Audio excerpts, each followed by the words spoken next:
The Beyblade Metal Series was my go-to cartoon back in the day. I still remember seeing Ryuga's death right before going into school, and I was devastated, bruh. But after not only recently rewatching the series and seeing the traction it's getting about how a series with spinning tops became pretty much your average battle shonen, with these guys having their base traveling through galaxies, stealing souls, and having world-ending power, this show was really that serious. And so today we are going to be looking at the overall hierarchy of the Metal Fusion series and go over the crazy feats and hacks displayed in the verse, along with showcasing the ridiculous power creep within the series. Because surprisingly enough, it's probably up there with Dragon Ball in terms of power creep. And so with that said, let's talk about just how strong and ridiculous Beyblade actually was.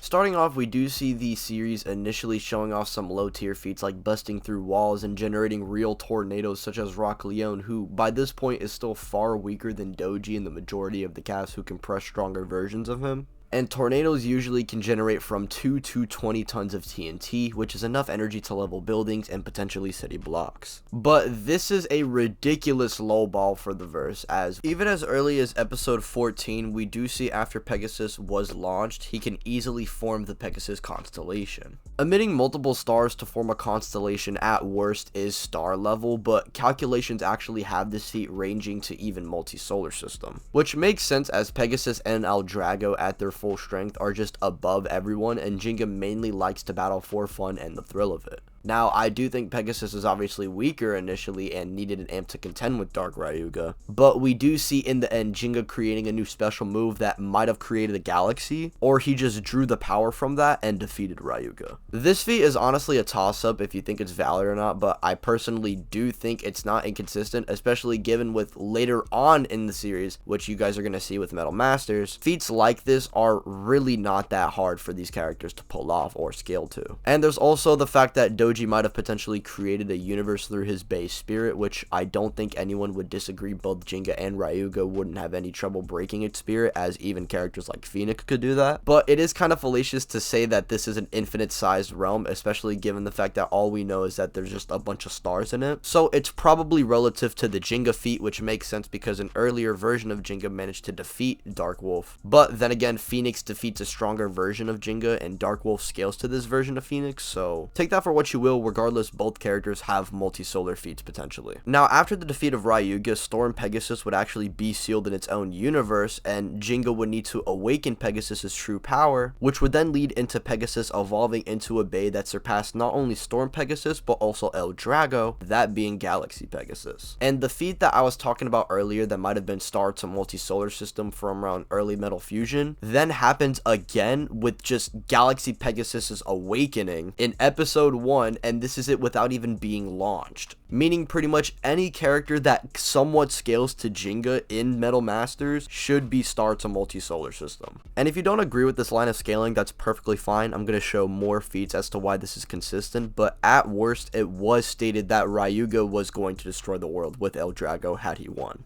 Meaning even with the worst of downplay, characters like Tsubasa, Kyoya, Masamune, and pretty much anybody that scales to Gingka in Metal Masters should either be multi-continental or planetary. Regardless of the interpretation, we do see the power cliffing kind of getting crazy with the series due to Julian just annihilating Team Gang Gang Galaxy, and then this leads into Gingka fighting the likes of Kyoya and growing stronger through his battles and eventually defeating Julian with his new special move, which seemingly has him forming a galaxy and then running towards it and shooting back down at Julian within a few seconds. Gingka would then go on to defeat Damien, who not only thrashed Julian but also his top 2 goons. And then we have the rest of Team Gang Gang Galaxy pretty much scaling to these levels, with Tsubasa defeating Jack. Yu doesn't really scale to this at the moment, but he does later on in Metal Fury. Masamune would portray relativity to not only Zio but also Gingka, who, mind you, did kind of press El Drago, who did go through a similar evolution to that of Storm Pegasus. And I mean, he's kind of stronger than Galaxy Pegasus anyway. And this is consistent as Zio was also fighting not only Gingka, but also Masamune at the same time. And he is the weakest member of Team America, mind you. And again, Tsubasa would go on to scale to not only Jack, but Kyoya would fight a stronger version of Damien than the one that fought Gingka. Cheyenne would beat Julian and help him get a new resolve. The main Garcia kind of fights Gingka, and Masamune again would fight Zio. By the end, most of the relevant characters just kinda scale to each other. And if you thought the World Tournament was getting crazy with Team America power creeping the rest of the other teams, we have another power creep that's bigger than that one in the form of Spiral Tempo, who not only is a blader stronger than anyone we've seen up to this point, but with his special move directly creates a separate dimension, which could be a universe on its own, and overwhelms his enemies with a black hole that controls space and time. He also states no one can really stop him, which kind of makes sense, as without Ryuga's outside assistance, Gingka wouldn't have really gotten past him, but this wouldn't really matter as everybody by Metal Fury would go on to surpass Tempo, and I'll get into why in a little bit. But just know pretty much every relevant character in Metal Masters by this point should definitely exceed the multi-solar tier and should definitely be approaching galaxy level, to potentially the top tiers being universal depending on your interpretation. Similar to Doji's Bey, we do have Damien's Bey kind of BFRing his opponent into potentially a universal sized realm, which if we do interpret this as actually hell, since there's no other way to really quantify the size of this, then we have Kyoya flexing and literally breaking the realm. We have every top tier potentially being universal if we take this into account, but at worst, I do think everybody by this point should be multisolar or galaxy.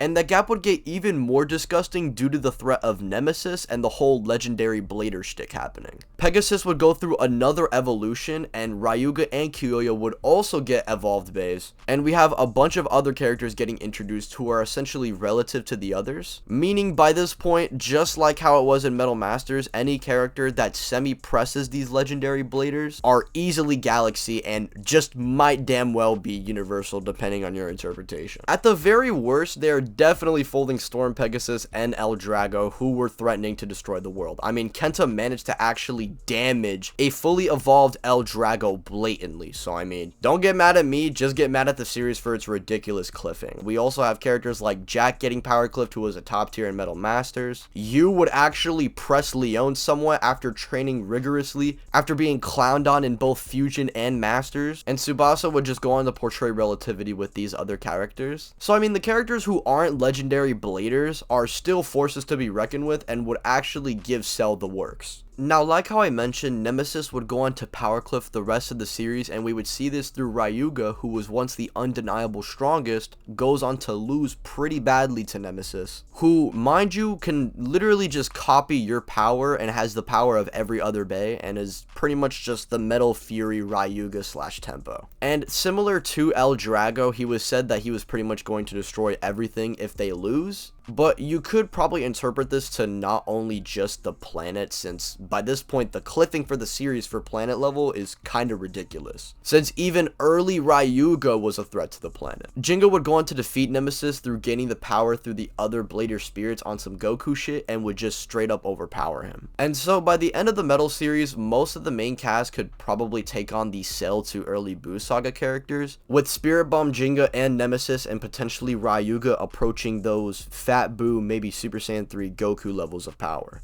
And the main reason I talked about AP is because speed is actually the easiest thing to determine in Beyblade, and it's pretty cut and dry. Pegasus by the end of season 1 and in Masters is shown to just blatantly travel to stars and even galaxies within a few seconds, which calculations have these feats coming out to over 2 trillion times the speed of light. Even Pegasus, before any of its major power-ups in Fusion, the first series, we see him just traveling to the stars within a few seconds. And like how I said, most of the main characters kind of scale to each other, or the earlier versions of Gingka that reach these levels of speed, and so everyone would pretty much scale to this. Everyone in the verse by the end of Metal Fury would be light speed. And as for hacks, well, there's a lot of abilities to really get into, and I'd rather save those specifically for dedicated videos on their own. But to just name a few of the important ones, we have Pegasus's ability to actually create galaxies and draw energy from not only the sky but also other spirits. We got Kyoya making tornadoes, Ryuga being able to interact with your soul, Dark Wolf, Kerbex, and Tempo's BFR, Gravity Destroyer's gravity manipulation and the ability to actually petrify your soul with Medusa,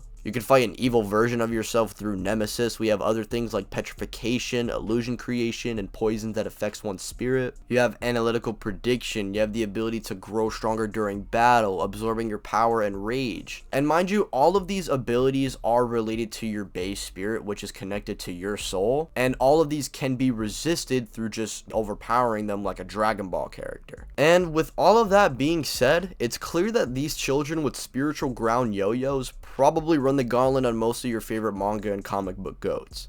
It's just kind of funny putting it into perspective since these guys are literal children, with most characters reaching these tiers being like divine gods or galactic tyrants that just wipe out stars with like a wave of their hand. You wouldn't expect a 14-year-old with a blue horse being capable of blitzing and one-shotting most of the big three.